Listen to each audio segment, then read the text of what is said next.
తెలంగాణలోని సర్పంచ్ ఎన్నికల రిజర్వేషన్లు మళ్ళీ మారబోతున్నాయి. ఇటీవల కాలంలో సర్పంచ్ ఎన్నికలకు సంబంధించి పలు రిజర్వేషన్లు ఎక్కడెక్కడైతే వార్డుల వారీగా సర్పంచుల స్థానాల వారీగా రిజర్వేషన్లని తెలంగాణ ప్రభుత్వం ప్రకటించిందో ఆ రిజర్వేషన్లు ఇప్పుడు మళ్ళీ మారబోతున్నాయి. ఓట్ల పండుగ శురువైంది.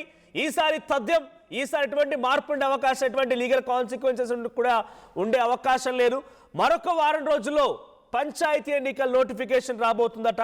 అయితే పార్టీ పరంగానే 42% రిజర్వేషన్ ని ఇస్తాం మేము. అటు గవర్నర్ దగ్గర ఆర్డినెన్స్ పెండింగ్ ఉంది, చట్టం చేస్తే చట్టం పెండింగ్ ఉంది. తర్వాత లీగల్గా కూడా మనం ప్రభుత్వాలు కోర్టు దగ్గరికి వెళ్ళినా కూడా కోర్టు కూడా మనకు వ్యతిరేకంగా తీర్పు ఇవ్వడంతో ఇప్పుడు ఎన్నికలు అనివార్యమయ్యాయి.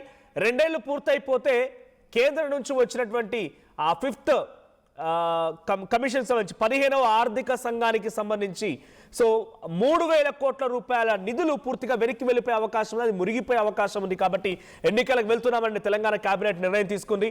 ఈ నేపథ్యంలో మరొక వారం రోజుల్లో రిజర్వేషన్ల ప్రక్రియ మారేటువంటి ఆ నోటిఫికేషన్ రాబోతున్న రిజర్వేషన్లు ఏ గ్రామ పంచాయతీలకి ఏ రిజర్వేషన్ వచ్చింది, ఏ వార్డు స్థానానికి ఏ రిజర్వేషన్ వచ్చింది పూర్తిగా ప్రకటించబోతున్నారు.